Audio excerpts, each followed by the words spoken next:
ሰላም ጤና ይስጥልኝ የዞላ ቲዩብ ተከታታዮች፣ ዛሬ ይዤላችሁ የመጣሁት መረጃ ተወዳጁ አዶናይ በፖሊስ ቁጥጥር ስር ውሏል። በፖሊስ ቁጥጥር ስር የዋለበት ምክንያት ምንድነው? ከአምለሰት ሙጬ ኢንተርቪው ጋር የተያዘ ጉዳይ ነው ወይስ ሌላ ጉዳይ ነው? ዛሬ የታላቁ ሩጫ ውድድር ነበር። በዛ ውድድር ላይ ጋርዶቹንም ይዟል። ጋርዶቹም አጠቃላይ ከሱ ጋር ተያይዘው ፖሊስ ጣቢያ ገብተዋል። ምንድነው ምክንያቱ? እያንዳንዱ መረጃ ወደ እናንተ ለማድረስ በስቱዲዮ ተገኝቻለሁ። ከናንተ የሚጠበቀው የጣት አሻራችሁን ብቻ ማስቀመጥ ነው። ሌላ ምንም አይጠበቅም።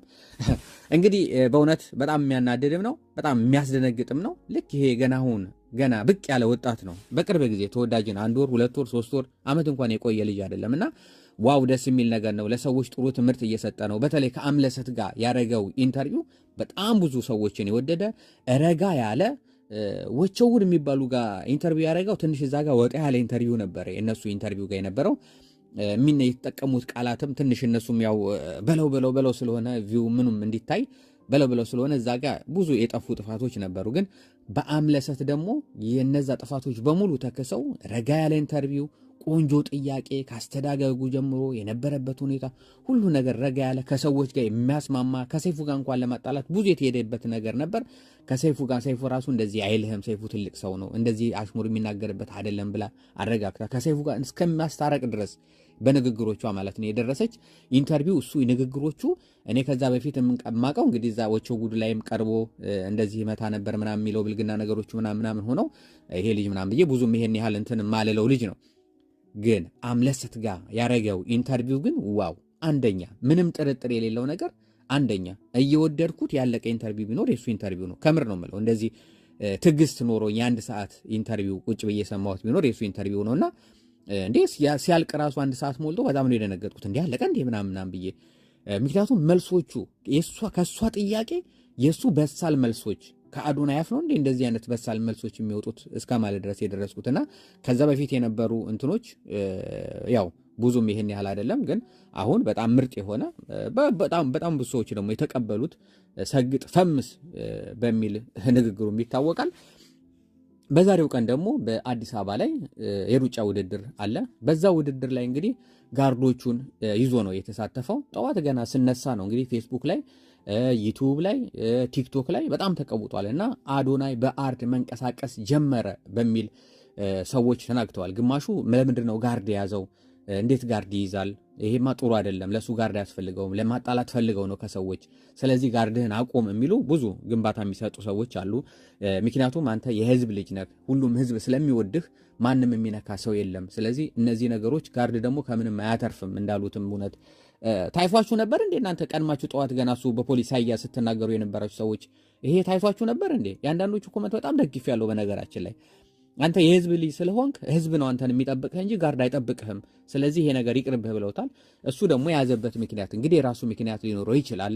እንግዲህ ወጣ እያለ ስለሆነ ወጣ ያለ ሰው ታውቃላችሁ፣ ባጭር ነው እየቀረ ያለው። አሁን ተወዳጅን ያተረፈ ሰው ሲወደድ የማይወዱ ሰዎች፣ ደም ስራቸው የሚቆም ሰዎች ብዙ ሰዎች አሉ። እንግዲህ በዛሬው ተይዟል። ምናልባት አሁን እሱ ስም እየገነነ ሲሄድ ብዙ ነገር እንግዲህ በብዛት በኢትዮጵያ ህዝብ እየገነነ ሲሄድ ምናልባት አብይም ሊናደድ ይችላል። እኔ ስንት ፓርክ ሰርቼ ስሜን ያልጠሩ ሰዎች ምንድነው አዶናይ የሚሉት? እኔ በቀን 1 ፓርክ ሰርቼ ምንድነው ሁልጊዜ የኔን ስም የማይጠሩት የአዶናይ ስም የሚጠሩት? በነገራችን ላይ እንደ ህፃን ልጅ ነው የሚቀናው እኮ እሱ፣ እንደ ህፃን ልጅ ነው በእውነት። የሆነ ሰው ስሙ ከፍ ላይ አይወድም። እስቲ ተወዳጅ የሆኑ ሰዎች፣ ህዝብን የሚያስማሙ ሰዎች፣ አዶናይ አሁን ዝር ውስጥ የለበት፣ ከማንም የማያነካካ በቃ የራሱን ዛቢያ በራሱ ላይ። አሁን ደግሞ የያዘው ነገር እርዳታ የደከሙ ሰዎችን፣ ታዋቂ ሆነው ምንም ነገር የሌላቸው ሰዎችን የሆነ ነገር እናርግላቸው በሚል በመልካም ንግግሮቹና በጥሩ ሁኔታ ነው የሚታወቀው። እስቲ በመልካም ንግግር የምታውቋቸው ሰዎች፣ በአንድነት የምታውቋቸው ሰዎች፣ ህዝብን ከህዝብ የሚያፋቀሩ ሰዎች፣ አንዱ ከአንዱ ሲነካካ ኑ አትንኩ፣ እንደዚህን ይሻለናል የሚሉ ሰዎች እስቲ አሁን በፊት የምታውቋቸው ሰዎች እና አሁን ያሉበትን ወይ ተበርዘዋል ወይ ደግሞ የሆነ እንትን ውስጥ ገብተዋል ምናምን የሉም፣ ጠፍተዋልና አሁን አዶናይ ግን ሁሉንም የሚያስማማ፣ አዶናይ የተደገፈበት፣ አዶናይ የተበረታታበት መንገድ ሁሉንም የሚያስማማ ነው። እዛ ውስጥም የለበትም። ሰላማዊ እንቅስቃሴ ነው የሚያደርገው እና በጣም ደስ የሚል ወጣትም ነው። ለብዙዎችም ደግሞ ትምህርት የሆነ ነው። ራሳችሁን አውጡ። እኔ ራሴን እስከ ማጥፋት የደረስኩ ልጅ ነበርኩ። ለማጥፋት ራሴን በሬን ዘግቼ ጨለማ ብቻ ነበር ቁጭ ምለው። ያ ግን ህይወት አይደለም። ስለዚህ ራሳችሁን አውጡ። ከድብርት ውስጥ ያላችሁ መናገር ያለባችሁን ተናገሩ፣ ተንፍሱት፣ በርቱ፣ ጠንክሩ፣ ይቻላል የሚል ነገር ይዞ ነው የመጣውና እውነት ነው። ምንም እንትን ደስ የሚል ነገር ነው። እኔ ከመጀመሪያው ኢንተርቪው ውጪ አሁን ባለበት ሁኔታ አሁን እየሰራ ያለው ነገር በጣም ምርጥ ነውና አሁን ግን በዚሁ በሩጫው ውድድር ላይ የኢትዮጵያን ባንዲራ ይቀባል። የኢትዮጵያ ባንዲራ አረንጓዴ፣ ቢጫ፣ ቀይ እና ደግሞ አበሻ ብሎ መሰለኝ ፊቱ ላይ የጻፈው አበሻ የሚል ጽሑፍ ጽፏል እና የኢትዮጵያ ባንዲራ ነው የተቀባው። ስለዚህ ፖሊሶች የያዙበት ምክንያት ለምንድን ነው ይሄን ባንዲራ ፊት ላይ የተቀባው የሚል ነው። በጣም በእውነት በጣም የሚያሳዝን እኮ በጣም የሚያሳዝንም ነው የሚገርም ነው። እንግዲህ ባንዲራው በሩጫው ላይም በነገራችን ላይ አንዳንድ ቦታ ላይ ተሰቅሏል። ግን ምንድነው አዶናይ የተቀባው ኮከብ የለውም። ኮከቡን ፈልገውት ይሆን አላቅም። ስለዚህ ይሄ ነው ዋናው ምክንያቱ። አዶናይ በፖሊስ የተያዘበት ምክንያት ከላይቭ ስትሪም ላይ እንዲወጣ የተደረገበት በፖሊስ እንዲዋከብ የተደረገበት እንግዲህ በፖሊስ ይዘውት ሄደዋል የሚሉ መረጃዎች ናቸው በስፋት እየተራገቡ ያሉት። ግን እዛው ፍለፊት ካሜራ ፍለፊት ላይ ግን እያጠፋ ነበር። ፊቱ ላይ ይሄው አጠፋለሁ በቃ ምንም ችግር የለውም ማራ አጠፋለሁ ምናምን እያለ እንትን ሲል ካሜራውንም ዝጋ እና ፊትን የሚያጥፋ ምናምን የሚል ወከባ ውስጥ ከተውት ነበርና አስደንግጠውታል በጠዋቱ። እንግዲህ የብዙ ህዝቦች ዘንድ ተወዳጅነትን ያተረፈ በቅርብ ጊዜ የመጣ ለብዙ ሰዎች ደግሞ ደፋ ቀና የሚል ለዛች ለዘፋኛዋ፣ ለሌሎች ወጣቶች፣ ለአርቲስቶች፣ ለአንዳንድ አርቲስቶች ለአባታችን አንድ አርቲስት እንደዚሁም ለሳቸውም መኪና ገዛለው ቲክቶክ ላይ ፎሎ አድርጋቸው እና በረታታቸው የሚል ልጅ በቀን ግን አዳዲስ ነገሮችን እያሳደገ የመጣ ቀን በቀን ላይ ጥሩ ነገሮችን እያሳየ የመጣ ምርጥ የሆነ ወጣት ነው። ይሄም ሆነ ያ ከአዩት ጋር የነበረው ክርክር ነበር። የዛን ጊዜ ብዙዎቹ ሲከራከሩ ነበር፣ ብዙዎቹ ሲያወሩ ነበር። እኛም እንትን ስንል ነበር ሲወዳደሩ አዩቲ ትበልጣለች። ምክንያቱም አዩቲ በስራዋ የታወቀች ነች። የሷ የምትሰራቸው ስራዎች ከፊልምም የሚያስቀኑ ስራዎች ናቸው። ስለዚህ ከአዩቲ ጋር ባይወዳደር የሚል ነው።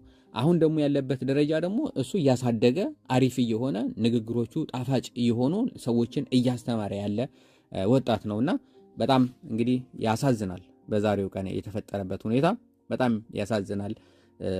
አገራችን ወዴት እየሄደች ነው? ምንድነው እሱ አገር እንደውም ጠዋት እንደውም አንዱ የጻፈው የፖለቲካ የመንግስት ደጋፊ እዛው አካባቢ ያለ ሰው ምንድነው የጻፈው ለምንድነው ጋርድ ይዞ የወጣው አገሯ ሰላም አይደለችም ለማለት ነው፣ እንደዚህ አይነት ትምህርት ነው የሚያስተምረው ምናምን ብሎ ጽፎ ነበርና ነገሮቹ ገና ከጠዋቱ ተጻፈች ተው ጋርድም የሚሉ ሰዎች መጡ።